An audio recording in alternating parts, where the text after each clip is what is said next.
que actualmente tenemos, ¿verdad?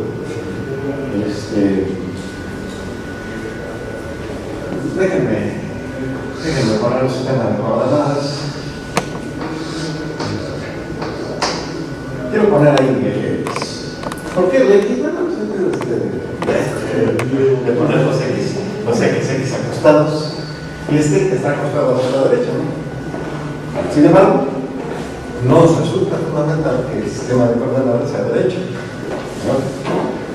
Entonces, a la hora de poner los ejes Y y Z, es indispensable utilizar la regla de la mano derecha. Entonces, saben que aquí está mi mano derecha.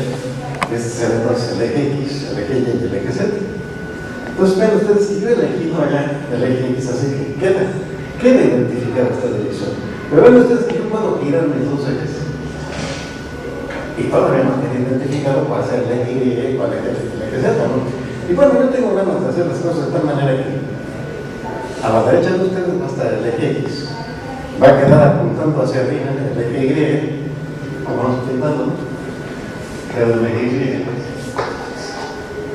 Y. Y el eje Z sale del pizarrón. Ahora, esto de que sale del pizarrón, lo que vamos a hacer el truquito de pintarlo más o menos de lado. Y entonces ya están mis ejes, ¿no? Lo que yo deseo es considerar que por algún motivo tengo yo un campo magnético que está cambiando y que avanza. Una de tantas cosas que podría hacer es que yo agarro un imán y lo meneo, ¿verdad? Y entonces el campo asociado al imán pues lo va a seguir, ¿no? En fin, en el fondo, yo no quisiera intervenir para nada. Lo que quiero decir a ustedes es que pues, la naturaleza de alguna manera haya producido cierto perfil de campo magnético. Yo voy a poner el campo magnético en la dirección saliendo del pizarrón. Déjenme ponerles a ustedes aquí el campo magnético, ¿no? El campo magnético me lo imagino así. Este es el eje X.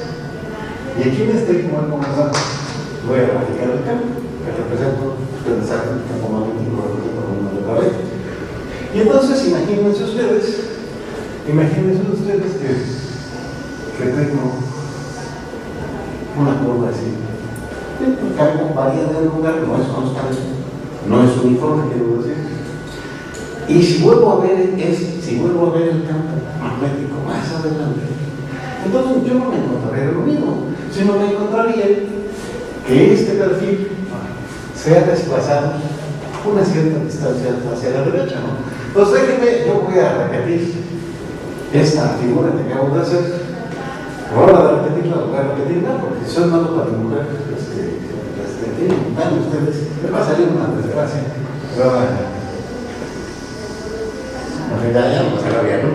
Pero vean ustedes, ya la intención de lo que cuenta, ¿no? Se trata de un campo magnético que tiene un cierto perfil en el espacio y ese perfil se mueve. Es decir, este perfil que yo les estoy pintando aquí es el perfil que corresponde al tiempo T. Es como si le tomara una foto. Entonces me dice cómo está el campo magnético en el momento que se toma la foto. Y ese lugar no hay fotografías magnéticas, pero bueno, se trata de la idea. Y la otra figura que yo les acabo de pintar es que está ligeramente recorrido a la derecha, vuelve a representar una imagen, pero un tiempo más tarde, ¿no? Esta otra que está acá, ocurre el tiempo delta T.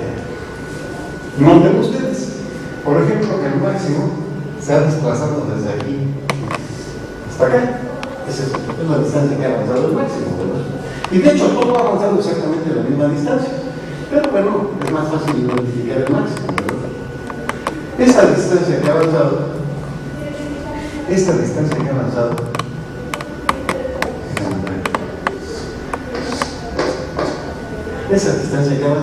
pues desde luego es proporcional al tiempo entre una imagen y la otra, ¿no? Entonces yo podría decir que esta distancia es igual a B por delta T. Donde B pues, es la velocidad con la que se propaga este perfil de campo magnético en el espacio. ¿Qué es lo que voy a demostrarles yo en la conferencia de hoy? Lo voy a demostrar, y así de fácil. Lo único que voy a hacer es demostrarles que ese perfil se desplaza con una velocidad que, por cierto, resulta ser la de la velocidad de la luz. La velocidad de la luz, acuérdense que en la conferencia de la semana pasada, nosotros vimos que el producto de epsilon cero, mu cero, necesita la permeabilidad del espacio, la permeabilidad. El producto de ellos es igual a 1 entre C cuadrado. Entonces, lo que vamos a mostrar es que ese perfil se propaga con la inversa de la raíz cuadrada del producto de la permeabilidad y la permeabilidad. En fin, de cualquier manera, el producto de estos dos pues es 1 entre 9 por 10 a la 16 metros por segundo cuadrado. Eso es lo único que vamos a hacer hoy. Si nosotros nos imaginamos por algún motivo que el campo magnético se desplaza con cierta velocidad, entonces, primera conclusión, no se desplaza solo. Al desplazarse, genera un campo eléctrico variable en el espacio. Y este campo variable en el espacio se propaga exactamente con la misma velocidad, y esta velocidad resulta ser la velocidad de la luz. Es todo lo que vamos a hacer. Déjenme leerles a ustedes un parrafito. Este libro cayó en mis manos cuando estaba yo apenas empezando la licenciatura, 100 grandes científicos. Ahora déjenme tratar de científicos. 2 y 7. Como está en español, aquí me he terminado de enterar que Maxwell era Jacobo Clark, ese nombre traduce Jacobo Clark Maxwell. Y dice aquí, les voy a leer muy poquito, ¿no? De hecho, esto que les voy a leer se los he contado yo a ustedes, pero con detalles incorrectos. Entonces se los voy a leer con los detalles correctos, ¿no? Yo les pido una disculpa que a veces les estaba relatando antes aquí.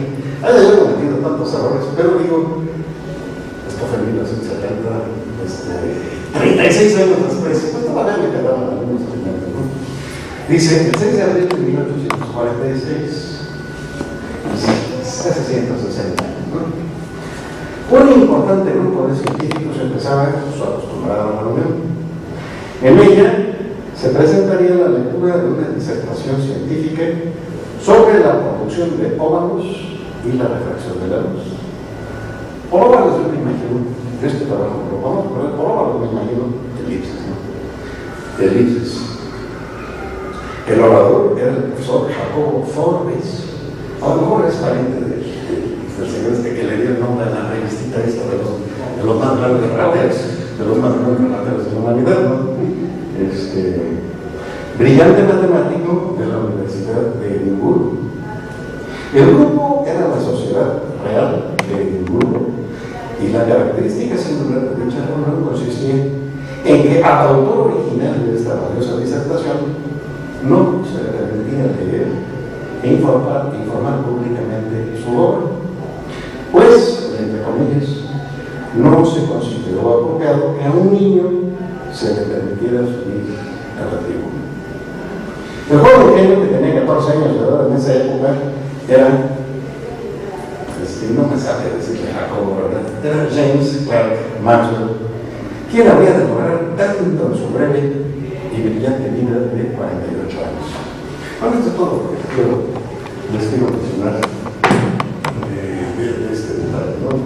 Definitivamente, Maxwell se mantuvo en este problema de la luz, lo aplicó a la radiación, la aplicó al calor, la aplicó a la física estadística y desarrolló por todo el caso. Y nos regresamos con estos montajes. Para hacer el análisis que vamos a realizar, voy a utilizar las leyes que hemos estado viendo aquí. En particular, vamos a empezar por repetir la ley que vimos la semana pasada, ¿no? Yo creo que estamos más o menos en confianza, así que entonces vamos a de todo modo no tiene ¿no? La ley que voy a pintarles ahorita es la que establece la circulación del campo magnético. La circulación del campo magnético tiene dos fuentes: la corriente y los campos magnéticos eléctricos variables. Son las dos fuentes, ¿no? Entonces, pues decimos la circulación del campo eléctrico. Y la circulación del campo eléctrico, pues es esta cosa, ¿no?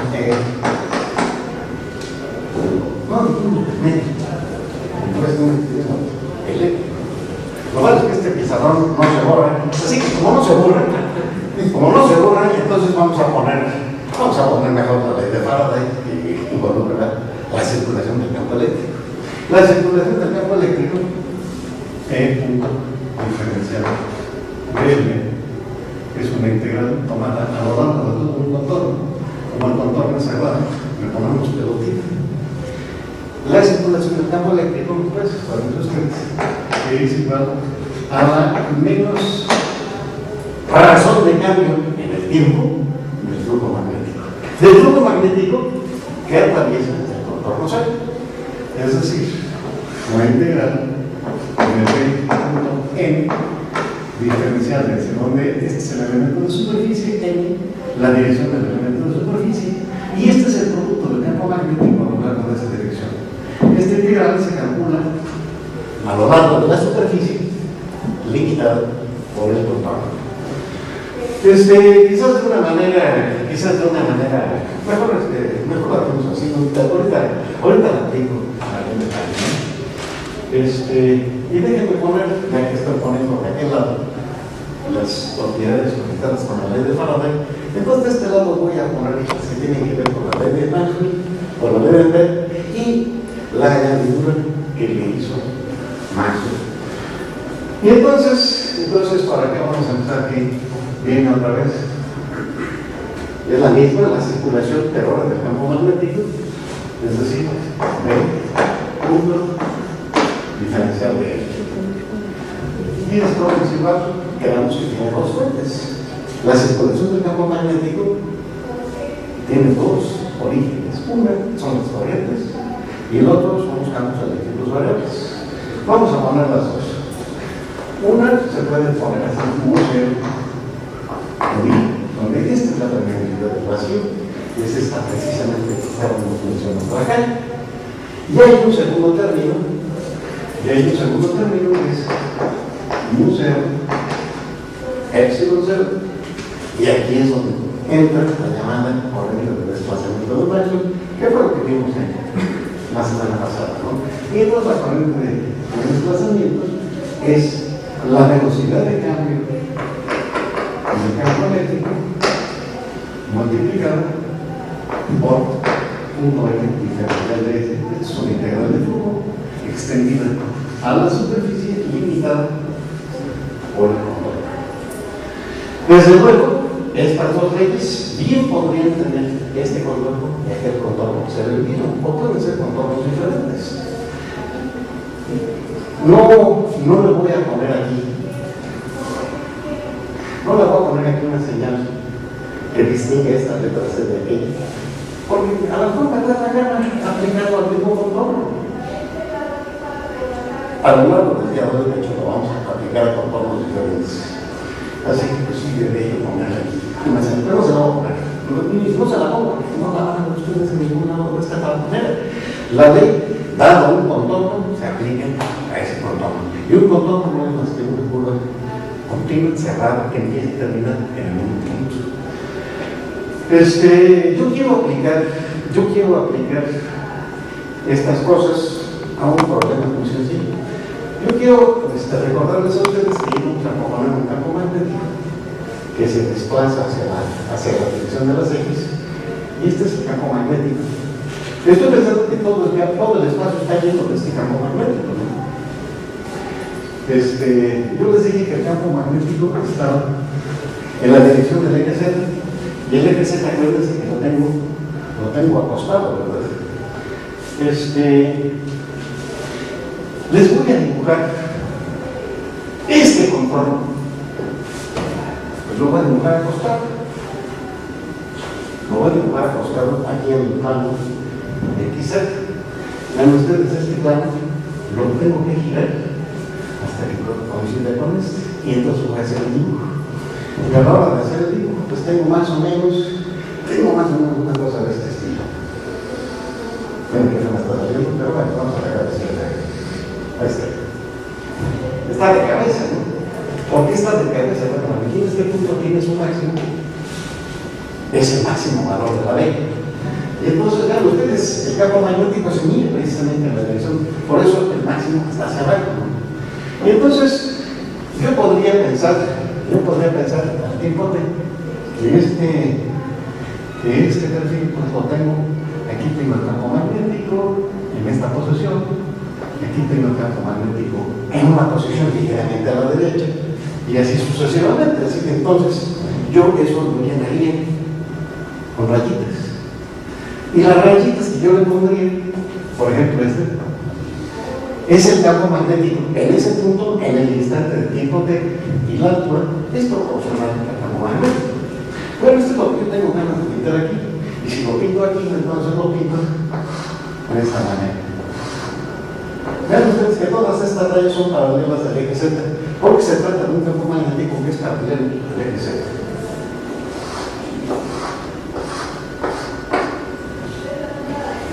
Y entonces, ahora quiero decirles a ustedes una cosa que es muy importante. Yo no quiero que vayan ustedes a pensar que este campo magnético está restringido al plano XZ.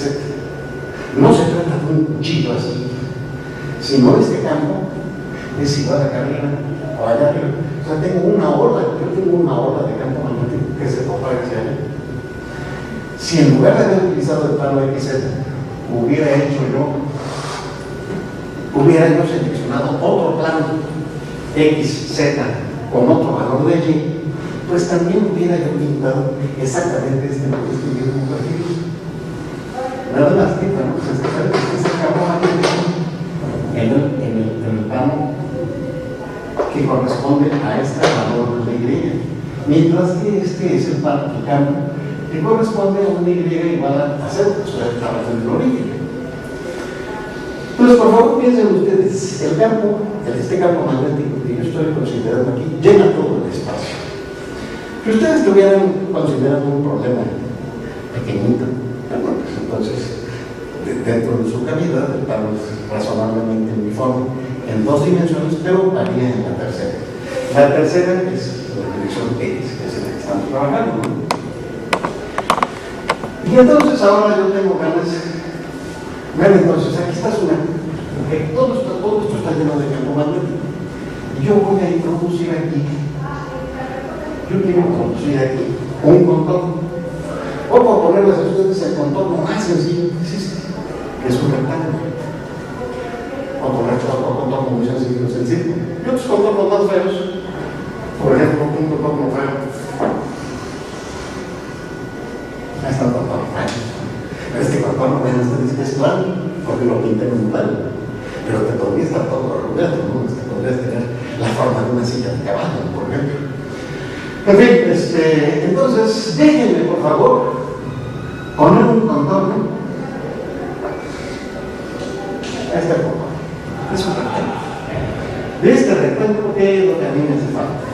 Me hace falta localizar este extremo y el extremo de la derecha, para que diga dónde empieza y dónde termina. Déjenme llamar a este punto, lo llamo X. ¿Por qué X? No estoy hablando del eje X. Hay una coordenada ahí con un cierto valor que estoy llamando X. Y aquí, en este otro punto, el valor de la coordenada es X por una P. De tal manera que el contorno pues, va desde X hasta X' y la longitud es X' menos X. Y todavía me hace falta decir cuál es la altura.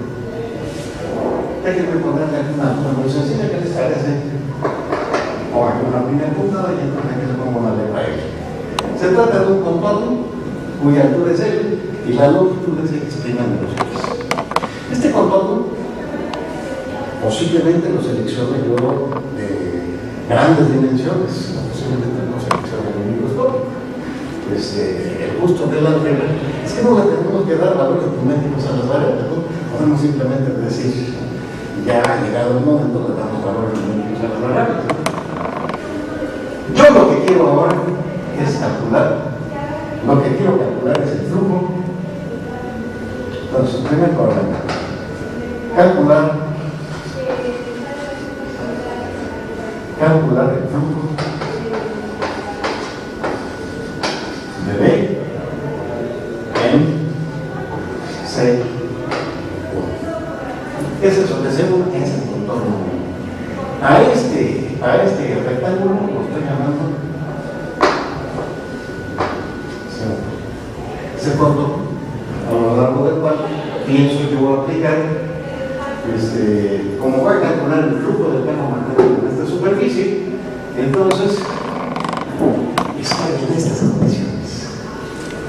Voy a aplicar la ley de Faraday a ese contorno, el contorno C1. Es más, ya vamos a ponerle aquí C1, que corresponde con este contorno, y ese 1 es la superficie limitada por ese contorno.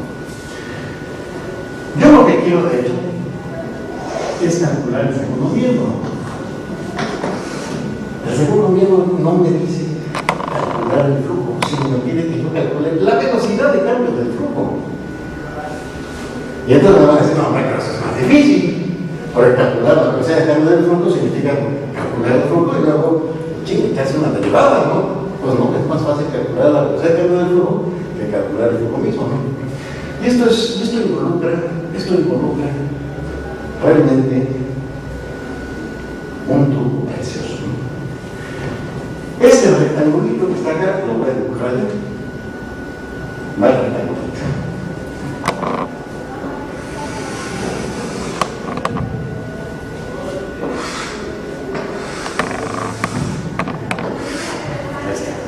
Voy a decir que no va más grande, ¿no? Es más grande para que se vea más detalle, ¿no? Pero es el mismo rectangulito.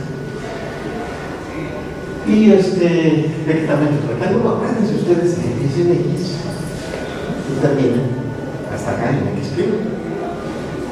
Yo lo que pienso hacer es seleccionar un delta T, una diferencia de tiempos tan pequeña que la distancia que avanza esta onda, o sea, esta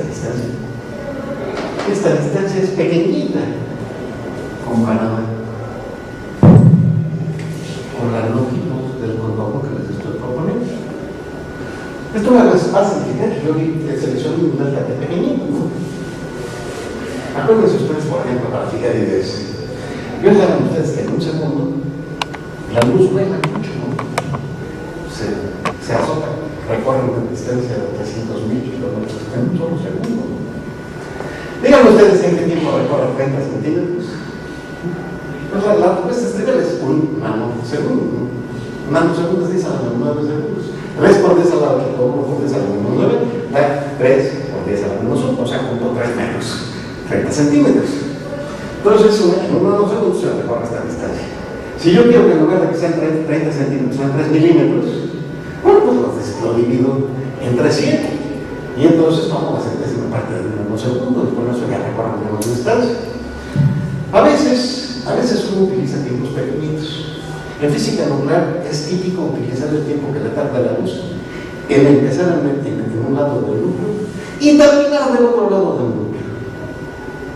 Puede estar chiquito el núcleo, ¿no?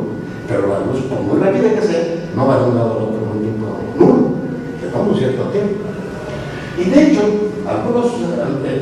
es costumbre medir la estabilidad del núcleo en términos del tiempo que le tarda la luz ir desde un lado del núcleo hasta el otro lado, ¿verdad? Son unidades naturales. Bueno, en fin, yo lo que les decía a ustedes es que quiero tomar un tiempo de pequeñito, de tal manera que desde aquí hasta acá haya muchos pedacitos de delta T. Yo no les voy a poner nada, les voy a poner 10. Y ustedes verán que se puede generalizar la idea a que en lugar de que haya 10, no sé cuántos vayan a caer, si de vuelta vamos a poner las herramientas y no sé cuántos me vayan a caber en el rectangulote, ¿no? Déjenme empezar, ¿no? 4, 5, 6,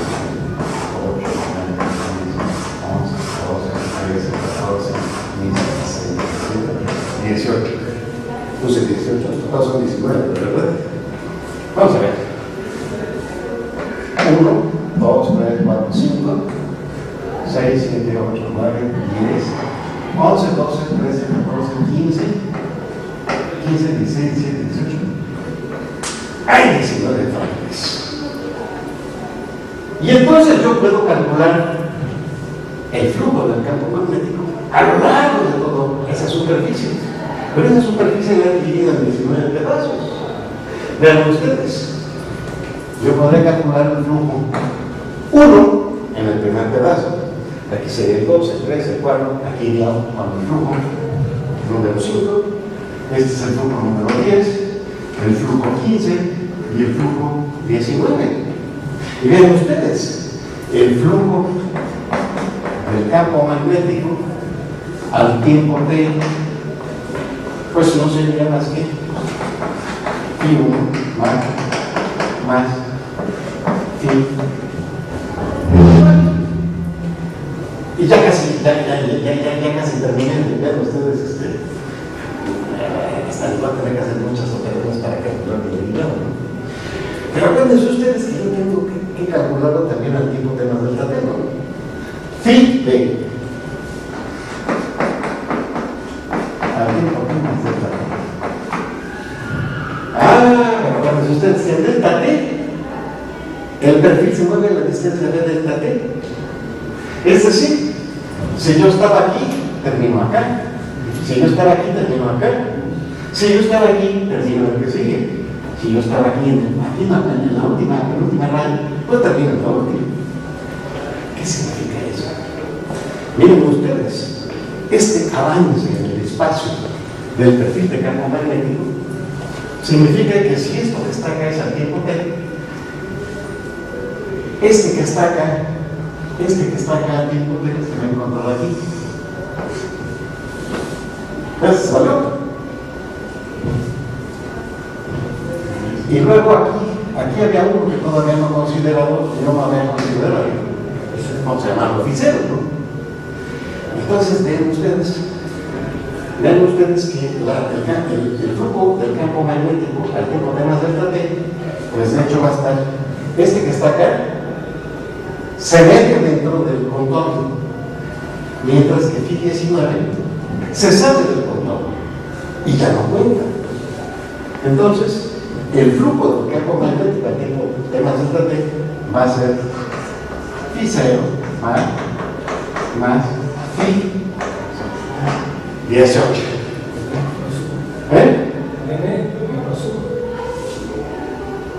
Pues sí. En general, si yo aquí hubiera puesto n, entonces este n estaría fuera y entonces el último que considero pues es el n menos 1, ¿verdad? Ahí está la cosa. Bueno, ya hasta me arrepentí de haber hecho cañón, no tenía contorno, pero digo, si todavía queda espacio, ¿no?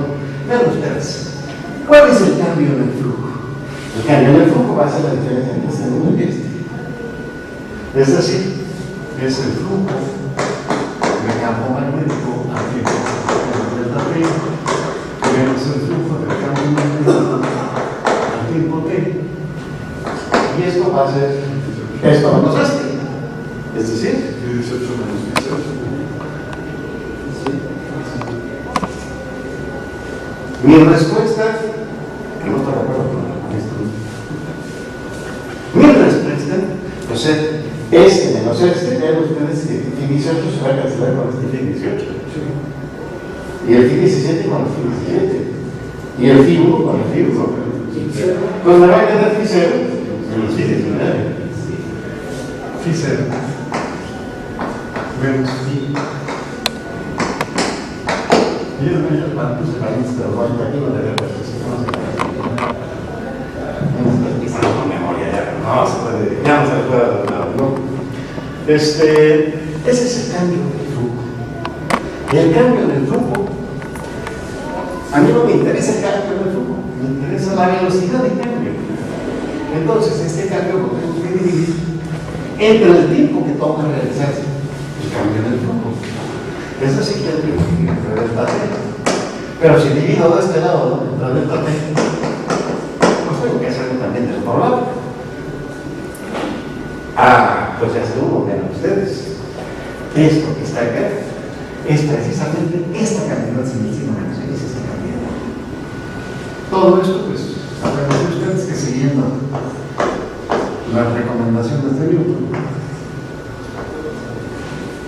la representamos con un puntito encima. Puntito encima significa que tomamos el verbo completo del tiempo. Y entonces, pues todo lo que tenemos que hacer es ver phi cero. Phi cero es este flujo. Es el flujo a través de este rectángulo. Pero acuérdense ustedes que el campo magnético es uniforme en todos lados, solamente tiene variación en esta dirección. Pero esta distancia es tan pequeñita que el campo magnético no cambia prácticamente. Así que eso significa que el flujo aquí va a ser el producto del campo que está definido aquí en X, multiplicado por la superficie del rectángulo. Dicho de otra manera, es el valor del campo magnético. El campo magnético aquí, multiplicado por la longitud del X. Acuérdense que esta longitud es L. Acá está. Y luego hay que multiplicar por la diferencia. Pero aquí la diferencia es de delta T. Bueno, entonces, delta L por B delta T. Y hay que dividir entre delta T. Y entre delta T. Sí. Pero me llama a clase, me acompaña. Este pedacito es este. Menos I19, pero I19 es el campo aquí en esta esquina. Es B'.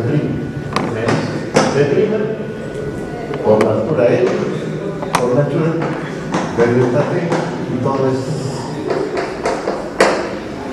dentro de delta T. Entonces, pues haciendo este con este. Y luego tengo LB que es común, es L por B, que multiplica a B menos B'. Y ese es el cambio de flujo del campo magnético a través de todo este circuito. ¿Qué es lo que interviene para este cambio de flujo?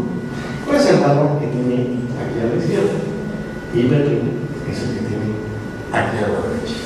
La diferencia entre estos dos, multiplicado por la velocidad con la que avanza este perfil del campo magnético en el espacio, ¿no?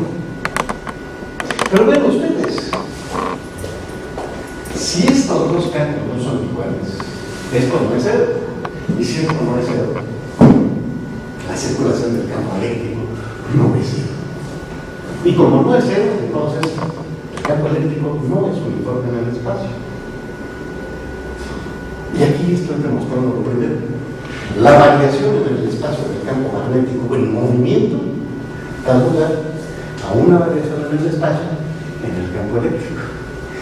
El movimiento del campo magnético genera un movimiento del campo eléctrico.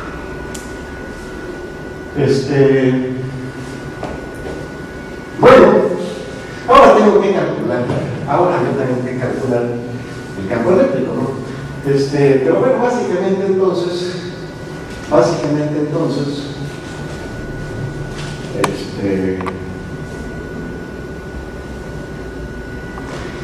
hay una cosa que yo todavía no he hecho y tengo que hacer. Es una decisión de vida o muerte. Y créanme, esta es decisión importante, ¿no? Si no de vida o muerte, sí, pero si no queremos meter la pata, tenemos que hacerla. Recuerden ustedes que cuando yo tengo un contorno, yo lo recorro en un sentido o lo recorro en el otro. Y yo no he hecho la selección del sentido que voy a recorrer el contorno. Y esa selección la voy a hacer en este mismo momento. Yo les propongo que recorramos este contorno siguiendo el sentido positivo trigonométrico. Si ustedes lo hicieran con el sentido de las manecillas del reloj, los resultados finales van a ser exactamente los mismos, nada más que con mucho cuidado siempre en todo momento de que estamos haciendo las cosas correctamente, ¿no? Vean ustedes, si yo recorro este bucle de esta forma, al aplicar la regla de la mano derecha, que está en mi mano derecha, vean ustedes, esto sigue la dirección del contorno, Pues bueno, ustedes, con esto estoy siguiendo el contorno y mi dedo señala hacia afuera. La dirección de la superficie que corresponde a ese contorno está dirigida hacia afuera del pizarrón.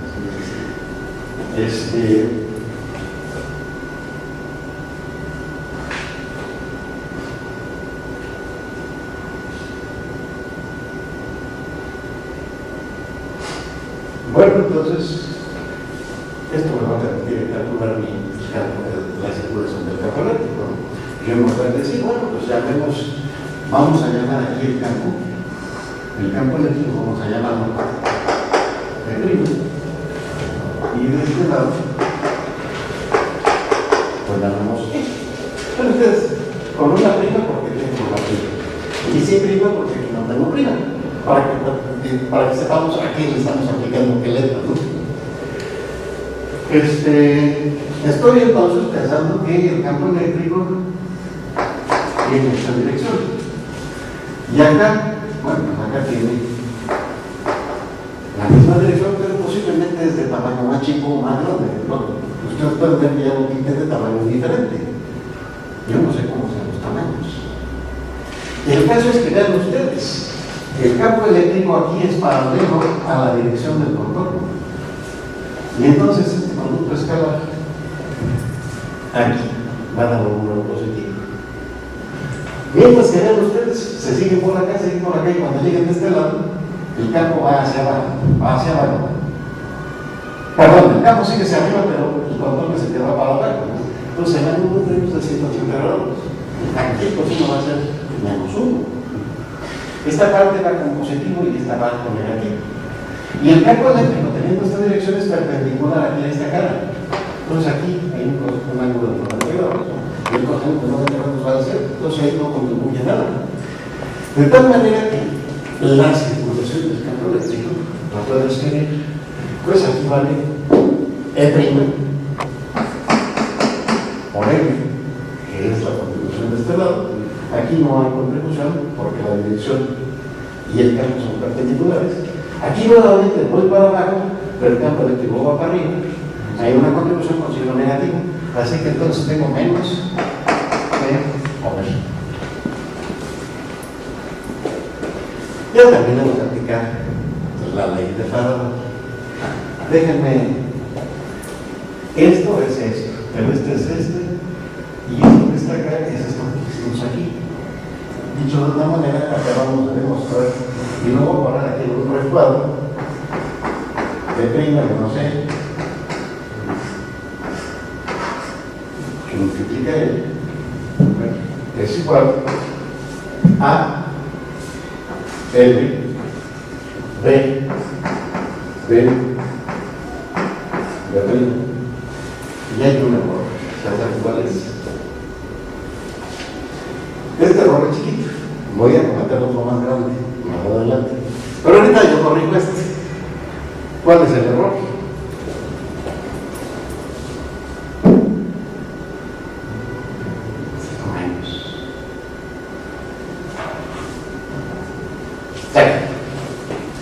Ese pinche sin menos es fundamental.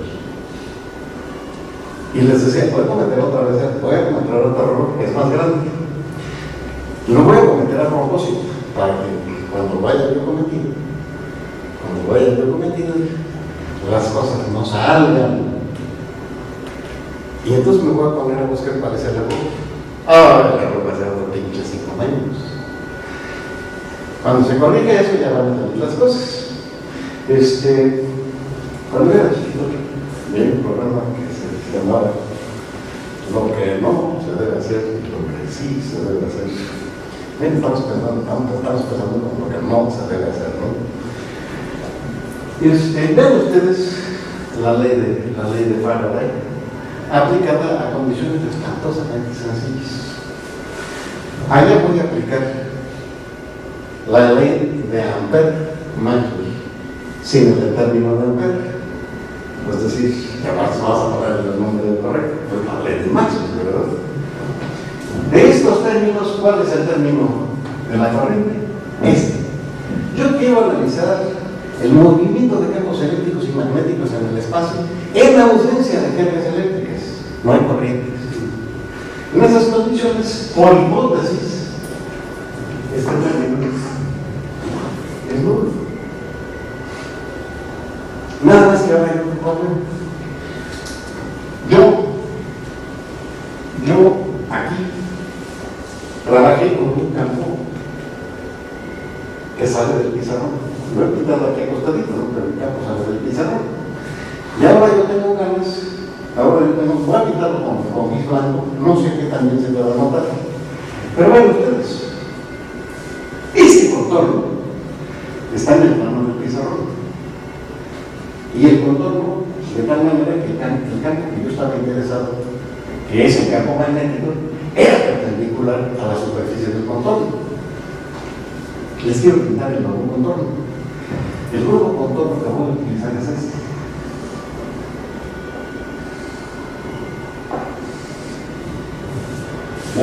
Este contorno está en el plano Z, X. Pero el eje Z, acuérdense, el eje Z es perpendicular al pizarrón. Es decir, este contorno sería como una tablita aquí colocada.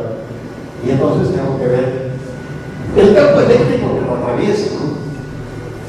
Para calcular el flujo del campo eléctrico. Bueno, pues voy a dibujar esto, Z, X. Pues de hecho ya tengo aquí una versión dibujada, ¿no? Pero yo lo que quiero es dibujar este rectángulo, que es igual que aquel que yo pinté, ¿no? Déjenme hacer un cambio que es importante. Todos estos eran flujos de campo magnético. Como son flujos de campo magnético, yo les debería poner una letra B que me recuerde que es flujo de campo magnético.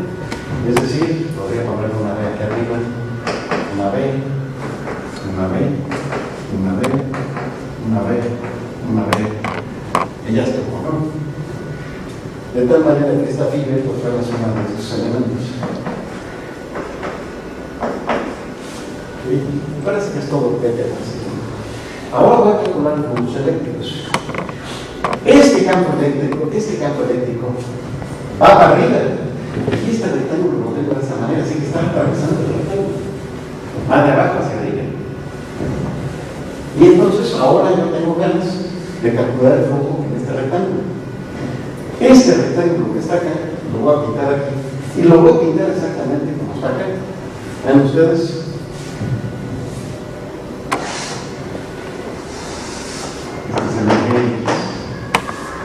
Y vamos a pintar el eje Z. Como que nos da sobre y está pintado hacia abajo. Aquí está el punto de coordenada X y aquí está el punto de coordenada X. Y entonces tengo el rectángulo. Este rectángulo, este contorno no es el mismo que este. A este vamos a llamarlo C subíndice 2. Y entonces, aquí está, entonces, vamos a ver, vamos a recorrerlo.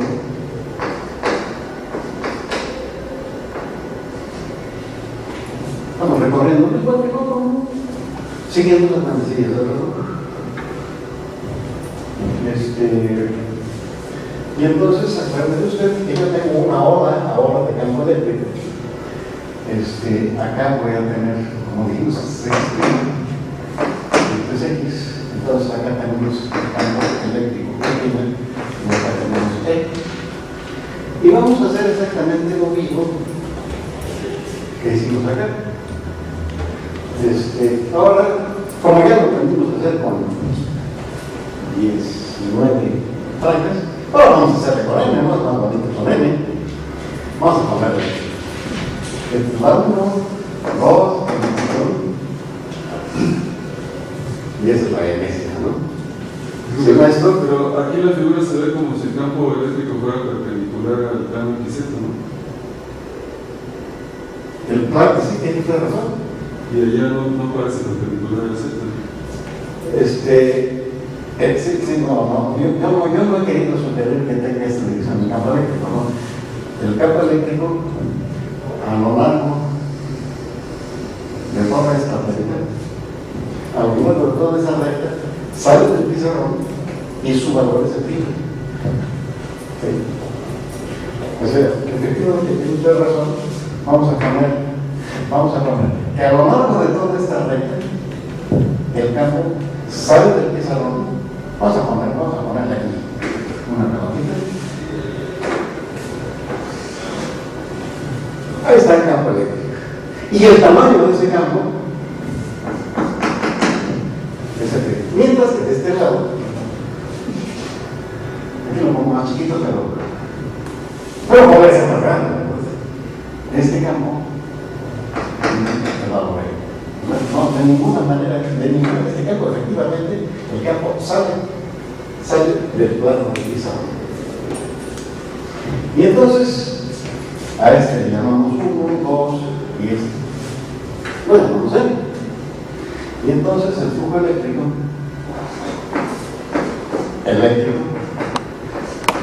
al tiempo t va a ser φ1 con una e arriba, porque es eléctrico, más hasta el último φ el índice n. Estamos repitiendo, como ustedes verán, el argumento de esta parte de y ahora vamos a repetir nos vamos entonces con el flujo del campo eléctrico al tiempo menos delta t. Y entonces dense cuenta que el enésimo se sale del contorno. Y el que estaba aquí inmediatamente antes de lo que yo llamé, vamos a llamarlo cero, ¿verdad? Entra en el contorno. Entonces, el flujo al tiempo menos delta t va a estar formada de φ0 más hasta φ subíndice n menos 1. Desde luego aquí hay que ponerle sus S, que normalmente son flujos eléctricos. Pero a nosotros lo que nos interesa de esta parte es la velocidad de cambio del flujo eléctrico que atraviesa el contorno C2. Entonces, tomamos la diferencia entre este menos este. Y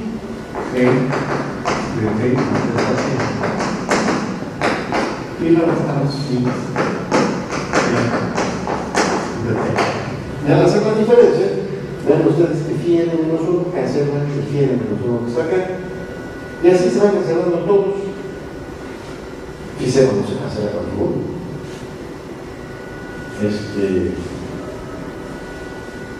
Entonces la diferencia va a ser φ0 menos φ n. Y esta pretende ser lo equivalente de esta que tenemos acá. Nada más que ya nos pusimos elegantes, ya nos han decidido, vamos a poner el sistema. Y esta n no podrá ser 10, ahora más 3. ¿Qué les parece un trillón? Es mucho más bonita la parte de la derecha, no más elástica, ¿no? Ahí le ponemos el valor que se nos pegue la gama de n, ¿no? Y entonces, nosotros no queremos la diferencia en el flujo, sino queremos calcular cómo cambia el flujo que lo atraviesa por unidad de tiempo. Y entonces, pues dividimos ambos miembros entre el tiempo correspondiente, porque nosotros queremos determinar la razón de cambio del flujo eléctrico que atraviesa al contorno C subíndice 2. Les mando que hemos puesto 2, pero ahorita se lo ponemos 2 y 2. Y entonces, pues vamos viendo, esto va a ser igual. Este que está acá es φ0 n, el flujo eléctrico en el primero, es el que está acá, ¿no? Que acaba de entrar. Y ese va a ser igual al campo eléctrico definido en la coordenada x que hemos llamado e, por la anchura del intervalo que es c delta t, y por la altura de esta altura que podríamos ahora llamar L. No recuerda, pero los pasamos del mismo tamaño, ¿no? Y pasamos del mismo tamaño por el principio de que, como el pizarrón es no como centro de borrador. Sí, pero o le podemos poner un pezoncito a la L para distinguirlo de otra L, ¿no? Vamos a dejarlo así, ¿no?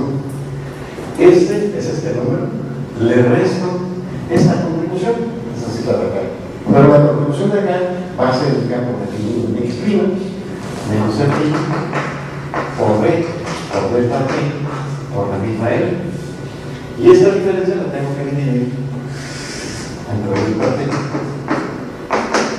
¿Y qué podemos ver? Entonces es B menos R' factorizado que el factor de D por L. Y ahí me queda al revés, ¿verdad? Pero pues el orden de los factores no altera el producto, ¿no? Aquí tengo la L por B antes y luego la diferencia de campos. Exactamente el mismo orden de ustedes.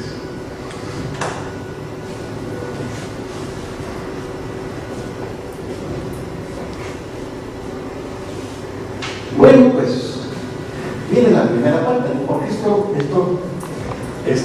tiene que ver con el flujo, pero ahora nos falta la circulación. Aquí era la circulación del campo eléctrico, allá se falta la del magnético. ¿Cuál es la circulación del magnético? Pues muy fácil. Tengo el campo magnético aquí, que multiplica L, menos el campo magnético de este otro lado, que multiplica L. Dicho de otra manera, tengo el P', el primero de aquí, que multiplica L, menos esta B por aquí. ¿Qué es lo que tenemos acá? Es idéntico. Es idéntico. Bueno, esta diferencia, que es la circulación del campo magnético, es igual, recuerdo con esto, a mu 0, epsilon 0, por esta cantidad que es esta, es decir, por E', E menos E', por D, por L. Vamos a simplificarlo, ¿no? Esta se puede escribir como B' menos B, es igual a mu 0, epsilon 0, que multiplique a E menos E' por B. Me queda un minuto, en un minuto no termino, pero en 5 sí. En un minuto termino. Pero acuérdense que empezamos tarde. No llegamos nada. Acuérdense que yo les dije a ustedes que iba a cometer un segundo error. Pues vamos a seguir nuestro razonamiento. ¿Verdad? Pero ahora lo quiero hacer todo con lo que miren ustedes. Supónganse que yo empiezo acá. Déjenme simplificar este paso. Para simplificar lo que voy a hacer es cancelarle la L. Y entonces esta ecuación la pongo aquí en el centro, ¿no? E' menos E. E' menos E es igual a menos B que multiplica a B menos B'.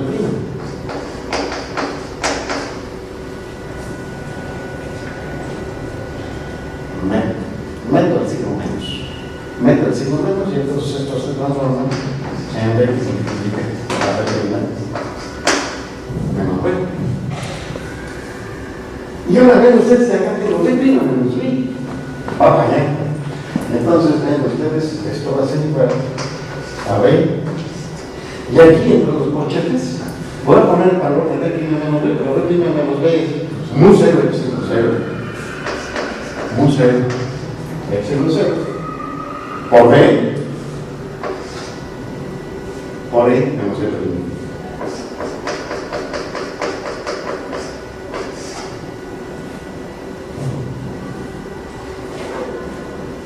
Bueno, entonces hemos llegado a la conclusión de que E' menos E, hasta acá, es igual a mu 0, epsilon 0, por B cuadrada, por E.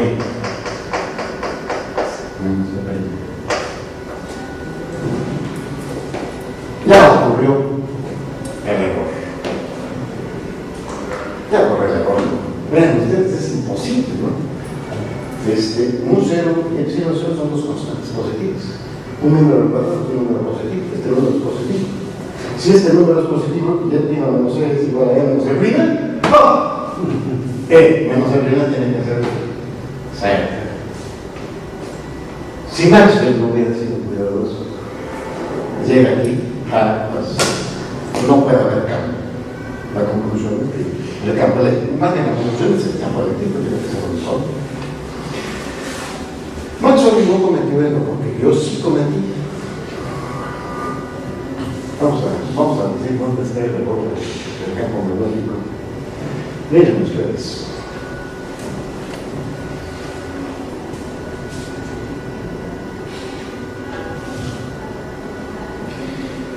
Vean ustedes. Yo necesito, para escribir esto necesito que el campo aquí se abre prima, y acá se abre. Esta B' prima sí va en esta dirección y esta B va en esa dirección también. Pero ven ustedes, B' tiene que ser paralela a esta dirección para que aquí aparezca con signo positivo. Y aquí, para que aparezca con signo negativo, esta B que también sigue para allá, aquí y esto va. Y ahí es donde está el error. Vean ustedes. Yo aquí estoy pidiendo que B' tenga la dirección de las zetas negativas. Y vean ustedes que el campo magnético tiene la dirección de las zetas positivas. Entonces, a la hora de calcular la circulación, a este lado yo le puse esta dirección y pensé que B estaba en aquella dirección y no, la B está dirigida hacia abajo en la dirección de las zetas positivas, como lo pusimos aquí. Ese es todo el error. ¿Cuál es el cambio? Bueno, pues lo que pasa es que estos dos campos no son opuestos, así que una cosa que podría hacer sería esto. Al hacer este cambio, pues ya esto. Y desde luego, cuando yo sustituya B' menos B por su versión en campos eléctricos, le voy a tener que poner aquí un signo menos, que cambiar de signos. Y entonces esto queda con los signos cambiados. Y entonces vean ustedes, E' menos E es igual a E' menos E multiplicado por algo. ¿Cuál es la conclusión? Algo tiene que ser igual a 1. Entonces la conclusión es que un 0 igual a 0 por B cuadrado es igual a 1.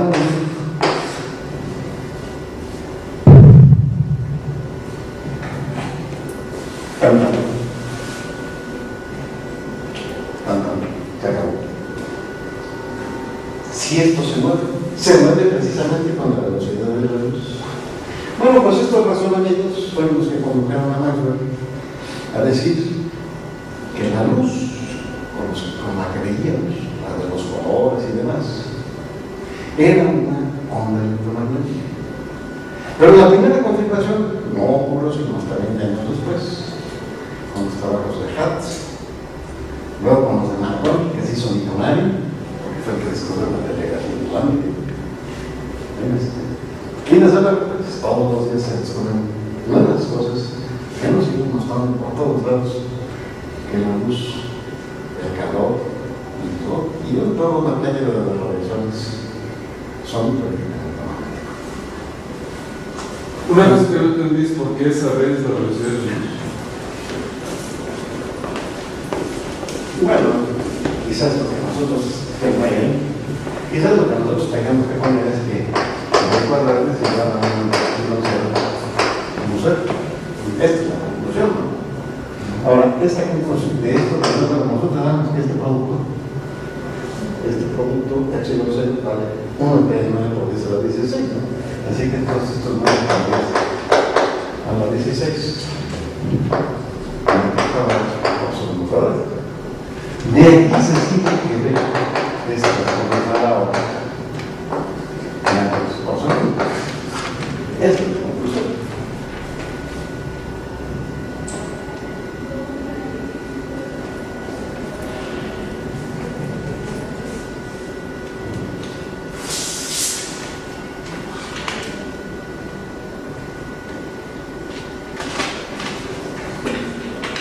Bueno, por lo pronto abandonamos las ondas electromagnéticas. Lo más seguro es que la semana que entra les traiga resultados dando el flujo. Y nos digo más seguro, pues puede ser que cambiemos de última hora, todo es de último momento. Pero yo creo que la semana que entra traemos los últimos resultados del péndulo del flujo. Aunque quien quita y le damos gusto al maestro, nos mostramos que la luz siempre se propaga con la misma velocidad y se lo demuestro ya desde ahorita, ¿no? Si ustedes se pagan el átomo y tienen un átomo por acá y por acá otro, y uno le manda un fotón a la otra, medio no hay nada. ¿Cuál velocidad de propagación en un medio? No hay nada. Se propaga desde un átomo hasta el otro en el rayo luz, así, ¿no? Siempre se propaga igual, ¿no? Pero entonces hay que responder la pregunta, ¿y por qué parece que se va más despacito? Entonces empieza a saber lo que eso sería lo que responderíamos.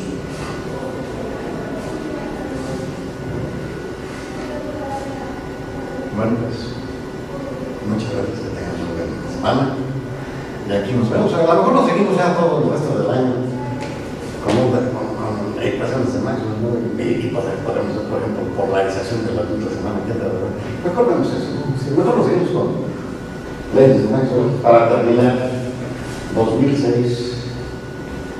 A pesar que está aquí un chelorero que está matando a gente igual, espero que no lleguen acá.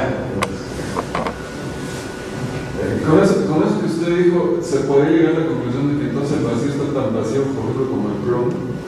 ¿Cómo quién? Como el plomo. Bueno, el plomo está muy vacío en el planeta, ¿no? Y es más, ya dentro de una nube, está espantosamente vacío, excepto en el núcleo, ¿no? Entonces está tan vacío como vacío. Es vacío. Es vacío. Es vacío. Pero los trancazos no están vacíos. Pero los trancazos. Pues te cae una piedra de plomo en la cabeza. Bueno, también se me cae una buena fotonesis en el pulverizar. Digo, y eso que no tiene nada de saber, ¿no? Es que una buena fotonesis en el pulverizo, ¿no?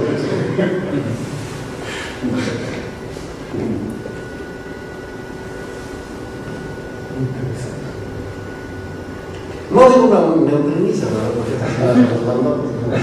ustedes saben que hay un flujo de neutrinos que atraviesa la Tierra como en su caso, y que pues la humanidad tiene ganas de aprender a controlar, porque sería una manera de obtener una radiografía perfecta del interior.